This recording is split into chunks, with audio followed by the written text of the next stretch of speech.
7:33 right now. Disgraced former Congressman George Santos has a new job. He's being paid to send personalized messages on the Cameo platform. And he was hired to send this message to embattled New Jersey Senator Robert Menendez. Hey, Bobby.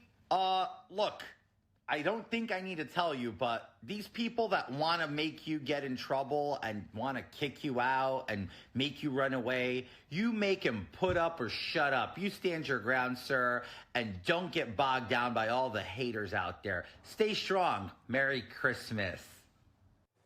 Okay, so that video was put out by Congressman John Fetterman, who says that Senator Menendez should also be expelled following his latest indictment on bribery charges. And while Senator Menendez is refusing to step down, there are new developments in the bribery case against him, which could reshape the New Jersey Senate race. Joining us this morning, New Jersey Congressman Andy Kim, who is looking to unseat the senator in the upcoming election. So good morning, Congressman Kim. Thank you for being here this morning. Yeah, thanks for having me. So a lot of moving parts, right, when you look at this, to the investigation into Senator Menendez, right? The latest news, for those who haven't been keeping track, the FBI have linked gold bars found in his home to a robbery. Now, we just had one congressman expelled last week. Do you think that Congress should vote on whether to expel Senator Menendez based on these latest developments? Well, I've certainly called for the senator to step down. I think these allegations have eroded the public trust in him, and certainly here in New Jersey. And I have called on the Senate to take up an expulsion vote before, because I mean, look, this is about his job. This is about him being the Senate Foreign Relations Committee chairman. You know, someone who is entrusted with so much of the power of our foreign policy. So I certainly worry about this immensely, and because he's not stepping down, I decided to step up to run against him to give the people of New Jersey a choice. Well, Senator Menendez, though, I mean, he's a powerful senior senator, and he's maintained his innocence through all of this. So what are the chances that you think that he will change his mind and possibly resign, given what's come about so far? Well, I don't know. I mean, he's been very defiant, said that he is not going anywhere, which is, again, why I decided to step up to run. If he's not going to step down, we need to give the people of New Jersey that choice. So I don't know what comes next, but these latest developments show just how strong this case is, just how directly linked this can be. And look, people across New Jersey, been talking to them all week. They have really made clear that they have lost their trust and faith in the senator.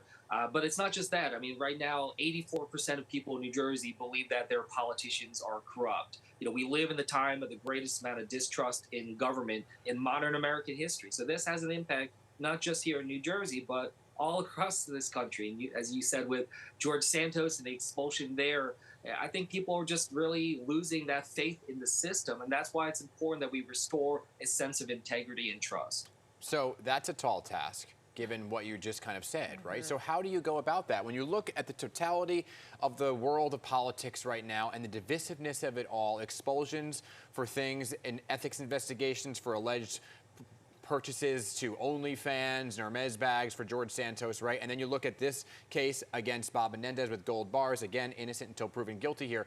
But you're talking about the mistrust. How do you restore it? Yeah, I wish I had some magic wand I could wave that fix it all, but I don't. But what I do have is, I was a public servant my whole career. My first boss in government told me this line. He said, "You don't have good government unless you have good people working in government." And we just recognize that our government is made of the people that are doing the work. And if they are people that don't have the best interests of our country and state, that can just do enormous damage. But, I never thought that I'd run for office before. But I decided to step up because I think it's just so important that we show that there is still something valuable to the phrase public service, that the people deserve better than what we have. And our democracy is not headed just in this trajectory of brokenness. So I want to fix it. And I know a lot of people want to fix it. And, as I go around New Jersey, people are feeling that sense of belief that we can change it if we get different people in leadership, different people who are going to do this job right. Well, if you're talking about different people, you'll be running against First Lady Tammy Murphy for the Democratic nomination. So what's your strategy in running against someone like her? I mean, she's such a high-profile figure, and she's got statewide name recognition. Yeah, that's right. I certainly respect her, and I respect the governor immensely. What I bring to the table is that I'm a 3-term member of Congress. Before that, I was a diplomat. I've worked in public service my entire career, and I think that that's something that sets me apart. something that shows that I'm ready day one. We have so many crises that we're facing in the world right now, globally and here at home. People want somebody who's going to be ready to be able to jump right in. And that's what I can bring from my experience on Capitol Hill to the experience I've had serving my country in national security. So that's what people have been very excited about, and what I can bring to the table. What's the number one issue for you that you can't do as a congressman, but that you can do as a senator if you were to win, to tackle for the people of New Jersey? Well, look, for me, I'd be really excited to be able to represent the entire state. A state of 9 million people. This is the community where I grew up. Right now I can affect change in my district, but be able to do it across the board. The work that we've done on fixing infrastructure and getting those funds there. Right now, about lowering costs for families at the top of the list. I can certainly work some of that from the House of Representatives, but for me to be one of 100 senators engaged on those issues, that's huge. And as mentioned, as someone who's a former diplomat, I know a lot of people have anxiety about what's happened, the war in Europe, the war in the Middle East. I can come in just immediately and be one of the strongest national security voices trying to push for stability at a time when people have so much anxiety about what's going on. So those are the things that I hope the voters see in terms of what I can offer. All right. Congressman Andy Kim, thanks again for your time this morning. Appreciate it. Thank you.